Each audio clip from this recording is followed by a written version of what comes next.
Fractured Space first hit Steam Early Access way back in 2014 and is now making its transition to the free-to-play market in preparation for its final release.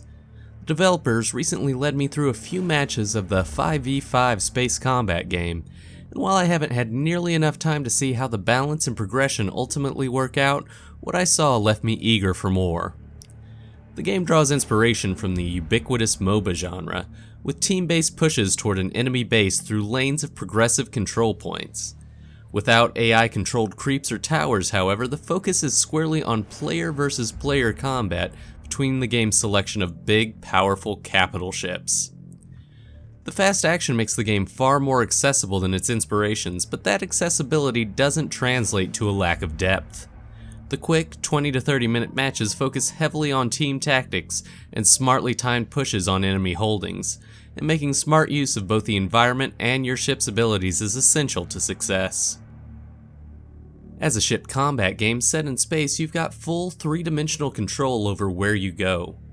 The controls feature free mouse aiming and WASD movement, and a few additional keys for rotation and vertical movement.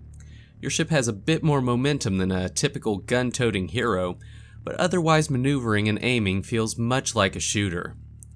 The maps feature 2 lanes, Alpha and Beta, which you can warp to from your home base. The lanes are randomly chosen from a pool of maps, and features like asteroids and space debris will provide cover from enemy attacks. Your goal is to capture the 3 mining stations and the enemy forward base in each lane, which opens warp access to the enemy home base. Finally, there's a neutral gamma sector which opens for capture at set intervals throughout the match, and control of it means big combat buffs for your fleet. The map layouts and quick warp options make for close matches with a lot of back and forth, and a well-timed push or clutch gamma sector victory can make the difference between victory and defeat. You level up over the course of a match, but you simply choose whether to boost attack, defense, or utility power. That means there's no need to learn complicated build orders, which will be a welcome relief for those who find MOBAs impenetrable. All this ensures the focus is on ship-to-ship combat, which is fast, fun, and exciting. Each ship has a number of basic combat abilities available on cooldowns, with basic left mouse button shooting recharging almost immediately and more powerful attacks and abilities taking progressively lengthier amounts of time. The ships fall into 3 different categories, which take the familiar form of DPS, tank, and utility classes. They all have a great deal of visual variety, and their specific abilities give them diverse roles in battle as well. You'll start with 3 ships in the hangar and unlock more as you play, but I only had the chance to command 2 in particular. The Pioneer is a reliable damage dealer with a quickly recharging laser blast and powerful gravity nuke ability. Additionally, it has detection abilities that can reveal enemy ships in the local sector even through cover. The more tank-like Venturer attacks with a mining laser and has an armor-cracking Stonebreaker rocket. Support abilities let you shield allies and get quick repairs at clutch moments. Both ships were equipped with homing missiles and point defense systems to take down enemy missiles, and watching for the telltale sign of incoming artillery to get your defenses in line is an important skill.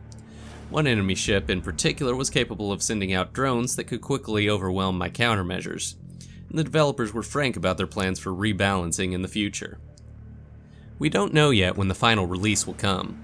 There's still some very clear test art on certain maps, and both progression and ship abilities are constantly being rebalanced, but as of May 19th, the early access version is available in a free-to-play format for everyone.